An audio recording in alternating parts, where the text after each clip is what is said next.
never been in trouble, never been arrested, no issues. And so that's something we want to make sure that we're fully prepared for, is the sentencing itself. And so that's something we'll move on. And after sentencing, regardless of what it is, we'll then file our notice of appeal with the 4th Department, the Appellate Division, and pursue any appealable issues we think were made during trial, either by the court or by prosecution or whatever it may be. But that's part of the reason of protecting your record, is so that you can take care of any issues you think were made during the process. Having that video make it very difficult for you to defend this case? Well, yeah, there's no question the video, I think, was extremely damaging to Mr. Matar. I think that the prosecution certainly were aware of that. They made use of the video. And, you know, it's that old expression, a picture is worth 1,000 words.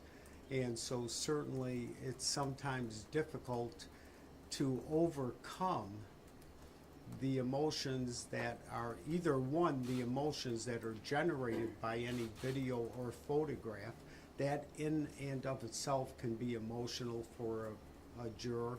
And secondly, they're given some information. It's much more difficult to argue or to put aside a video or a photograph than just something you may hear about. So yeah, there's no question the video was difficult for the defense. And you sat there at the table with Mr. Matar for a little bit. Do you care to share anything, any of the reaction that he had to the verdict? Well, I don't mind sharing the things or his feelings. He certainly, like I said, he was disappointed. But at the same time, I think that some of the discussions I had with Mr. Matar, that I do with every client, is to prepare them before trial. And it's something you look at before trial. You weigh all your options. After trial or during trial, you advise your client what the possible outcomes can be.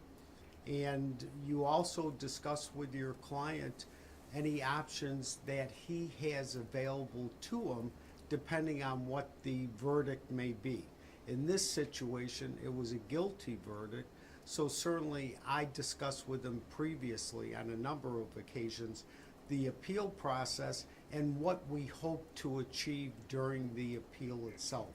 And of course, I represent Mr. Matar on his pending federal matters, so that's a whole different issue. But yeah, so he was disappointed, but I thought, quite frankly, that he was well prepared for the verdict, regardless of what it was. And he's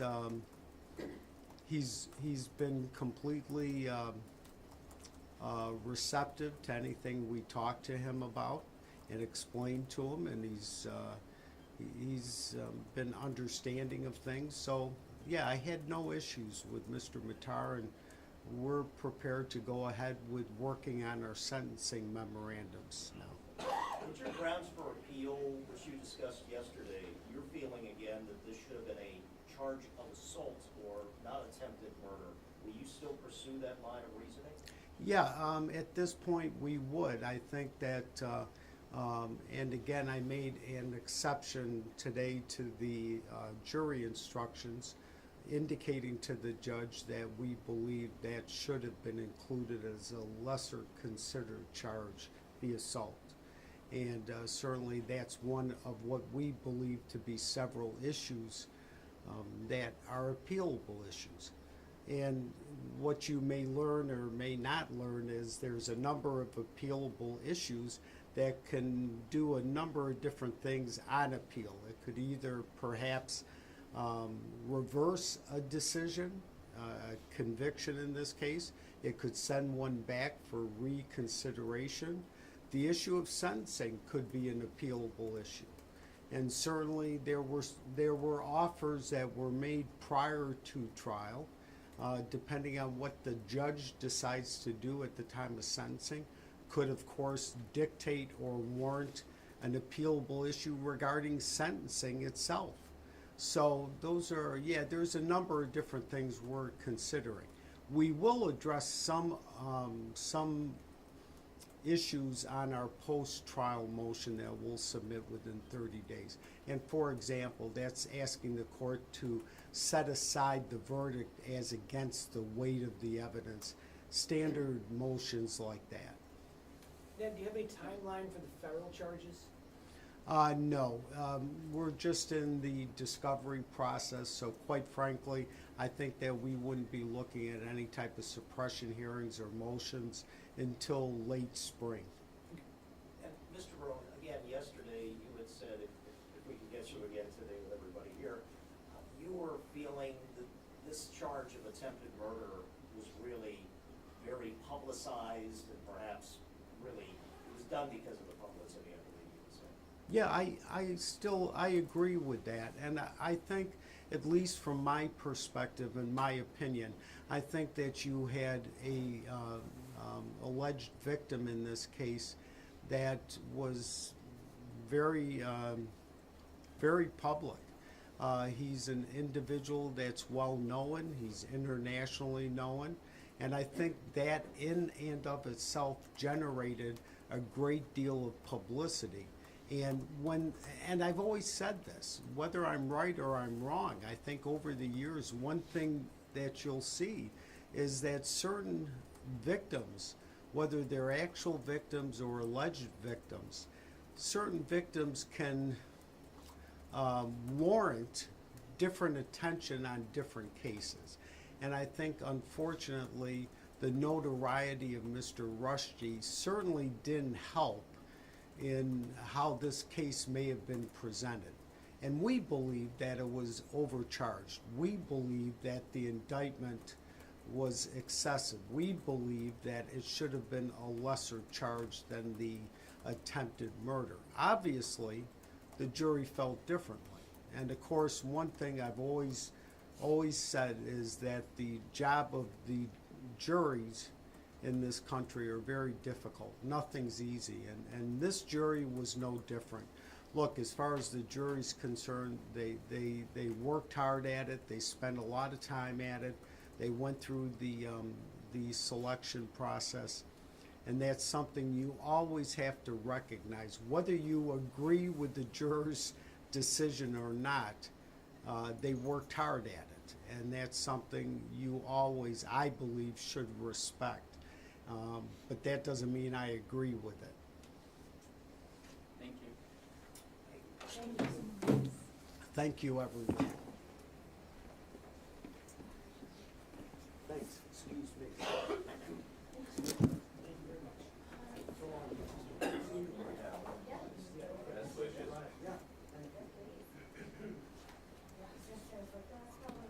Next.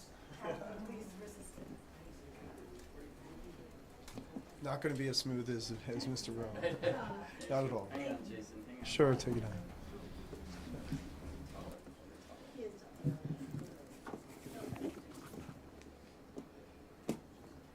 Thank you so much for taking the time to talk to us.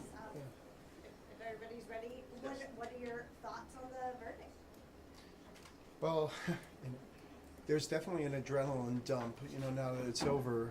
The case from an evidentiary standpoint was lock solid. When you have video evidence, obviously, as compelling as we had, and we had a number of different angles to show the jurors, it really is as compelling as it can possibly get, more so than testimonial evidence, more so than, other forms of evidence, as we've seen in the past. So that's not the issue, but the issue for us is really just getting to this point, because, as a result of the changes in the laws over the last several years, it's a big challenge for us to get to from an event that gives rise to a criminal charge to trial.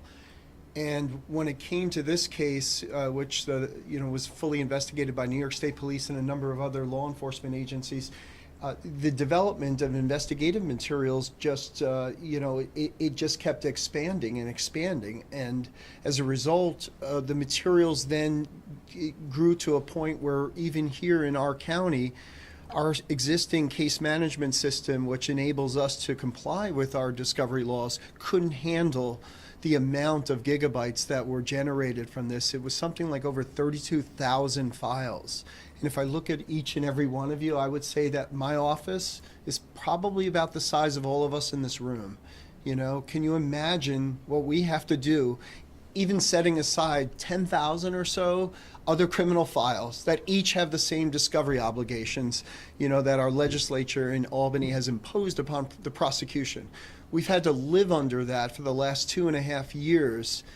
And in my view, this case, you know, should have gone to trial a year ago. But in any event, every time there's a delay, it doesn't favor the prosecution. It really is to benefit the defense. It's just as a pragmatic matter, and I can tell you as a former defense attorney, you know, these delays are always the friend of the defense, not the prosecution. And for us, it just meant that we continue with this albatross over our head of trying to make sure that we take in from all kinds of agencies their investigative materials, that we somehow review those materials with a small group of people, that we then digitalize the materials so that they're in a format that we can then push out, and then we disseminate the materials, which is why we had to get our own, you know, server set up for all of this. Well, we couldn't, you know, this is overwhelming for us, and it's overwhelming to continue to do this while we're trying to prosecute other cases and keep the county safe. Because, you know, I look around, I see a bunch of familiar faces, but I see a lot of you are coming from outside of the community. Many of you may live in the Buffalo area. I know there's a share of violence there, and that prosecutors and police, you know, offices that handle those cases are overwhelmed themselves. But we suffer from that too. Proportionately, we're also engaged in a war on crime that, you know, results from the scourge of drugs in the community. We're seeing more guns that are being employed. I know I'm moving past this case, but I want you to impress upon everyone what I feel that we should speak out about is just how difficult it is to get to trial. That was the big hurdle in the case, was to maintain the integrity of this case that was so, you know, passionately investigated by New York State Police, by Chautauqua County Sheriff's Office, by a host of other agencies that were developing evidence to see, what do we have here? We have this stabbing event. What does this mean? Where is there criminality beyond the localized event? And I would also add that might answer some of your questions is, on top of that, to then put together a case which doesn't compromise in any way, shape, or form the prosecution that is being assembled and is being developed, you know, in Buffalo through our Western District of New York and that U.S. Attorney's Office. And we try to always maintain an excellent relationship with our, you know, our federal partners. They have access to a lot of investigative resources that we certainly don't here. And it, you know, and we want to stay in our lane and give them the opportunity to fully develop and present their case that may include some of the motive related issues that were thrust upon me, you know, by the defense and saying, notice how the prosecutor did not bring in any motive evidence. Well, of course not. I had a localized stabbing event. I'm very, you know, I worked on the search warrant applications. We here in Chautauqua County developed evidence that we then shared with our law enforcement partners. Now, we only have access to so much because we have certain mechanisms that only have, you know, that are available to us under state law. But we certainly shared all that information with our federal partners, and we didn't want to do anything that would compromise whatever they are doing on their side, and they're very capable at what they do, and they're very well equipped and resourced to do what they do. I just wanted to get my conviction and do it in such a manner that preserved the integrity of my case and did not compromise anything that was going on elsewhere. And so in that sense, we did have to thread a needle. And I'm just proud of my office, the people under me, the people that work in the basement of this building that put so much effort into getting us to this place. The trial itself is as challenging as it is, and it's hard. I'm just a human being like you guys. I'm not used to being in front of the cameras. It's nerve-wracking, and it gets me, you know, a little tense. So I'm glad that part's over. And you guys will probably never be here again, except for a few local faces. But you know, we were trying to host you and to show you that this community that, by the way, that I believe at the Chautauqua institution community, which I believe saved Mr. Rushdie's life when they intervened, I would say to you that this entire community deserved justice here. And I'm glad that we were able to achieve that for them, because really it's for the Chautauqua institution community, it's for the entire Chautauqua community. And the only thing I would add to that is, Mr.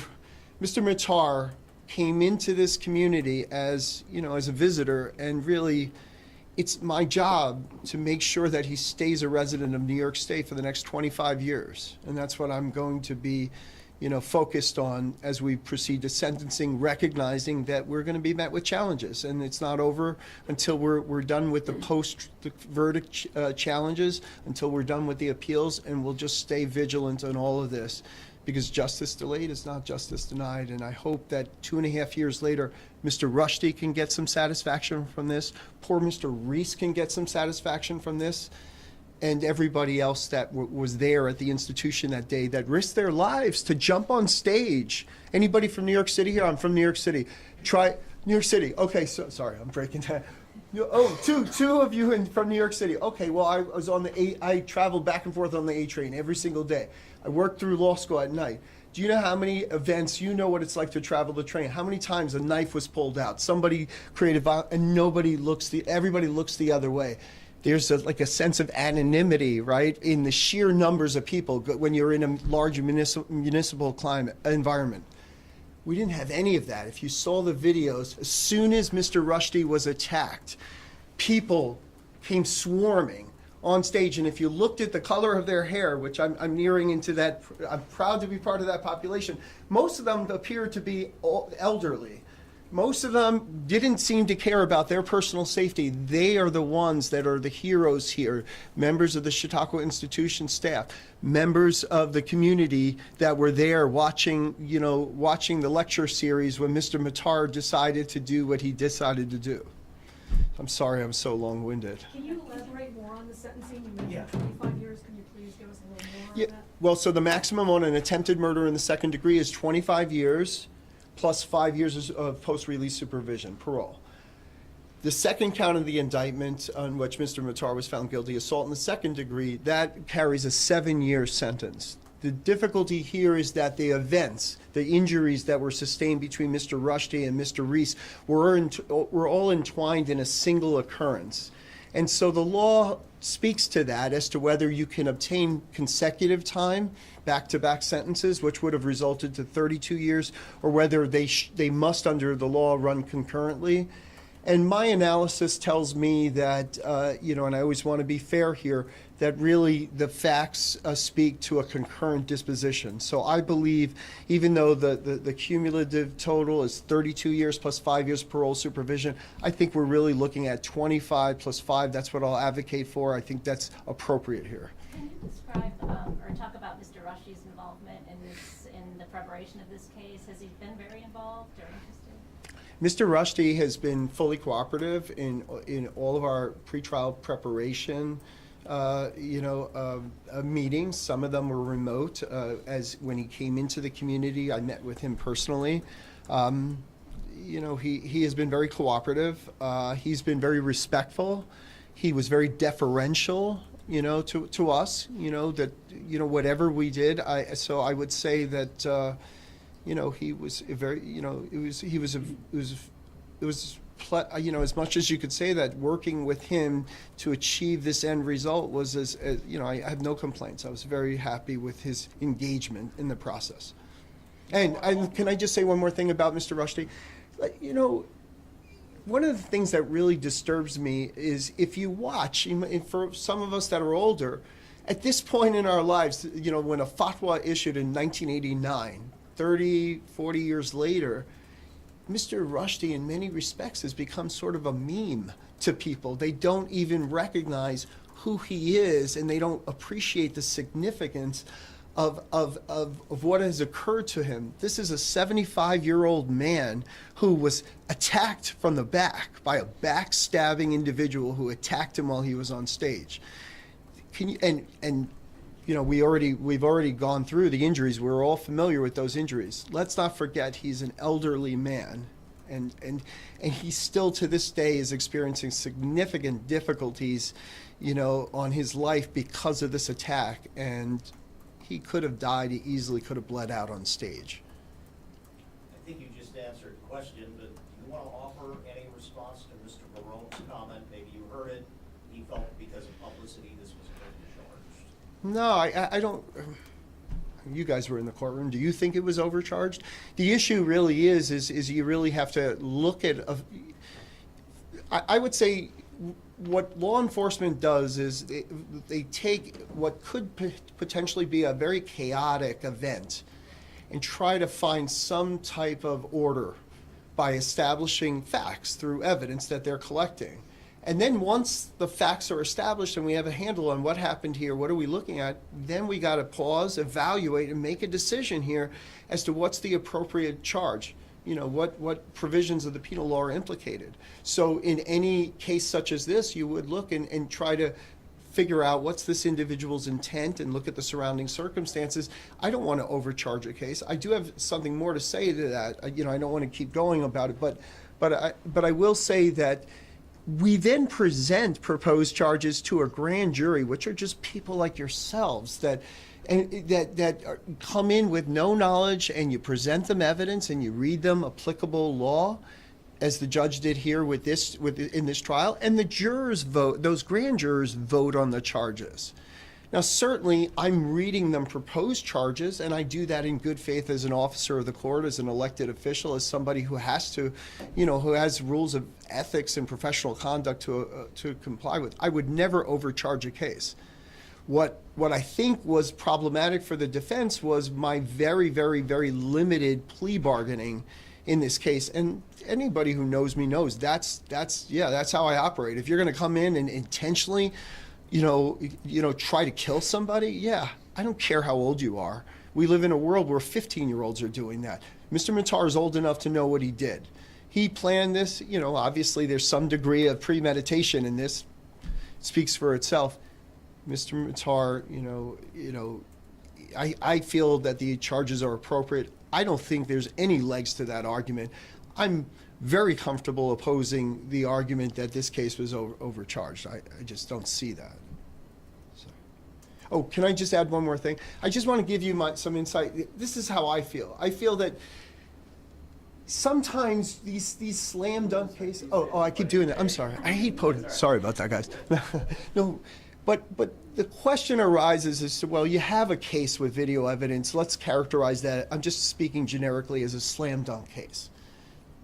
Okay, why go to trial on this? Maybe we get rid of that and we move on to something that's more complex. That makes sense, and I think that that's fair. And I struggle with these issues just like anybody else does, because when we go to trial, it costs the county a lot of money. And, and we don't have a lot of money here. We're pretty poor. So what do we do here? Well, I'm going to hold people's feet to the fire in the cases where I do have evidence. The question is, where I have evidence that I feel in my, my analysis gives me a reasonable degree of certainty that I'm going to get a conviction. But I want that because there are a host of other cases that don't have the luxury of video evidence and having a criminal event occur in front of 1,007 people and a couple thousand other people, watching remotely on video recorded equipment, right? I mean, so I have a lot of cases where it's more like 50-50 if I'm going to win. Maybe it's only 30-70 with the odds against me. Well, guess what? If I believe that those cases should be tried, I want to go to trial on those, and I might lose. In fact, I have lost. But I'll always fight if I believe we have the case and we have sufficient evidence and I'm not doing anything unethical. And I need some good cases so that I have a little bit of bank and cachet so that the community can say to me, you know what, we want you to fight for these cases that are borderline, they're iffy, right? Don't give everything away. If you think that somebody is guilty of a crime, fight it out. But in order to do that on some of those 50-50 cases, yeah, I'm going to hold the line on these firm cases where we happen to have evidence, because I'll tell you what, the conduct was so horrid that I personally believe that the maximum provided under the law isn't sufficient. Thanks for hearing me out on that. I don't have I never have an outlet to say these things. Thank you so much. Thanks for everything. Thanks for April 23rd, that's the date. yeah.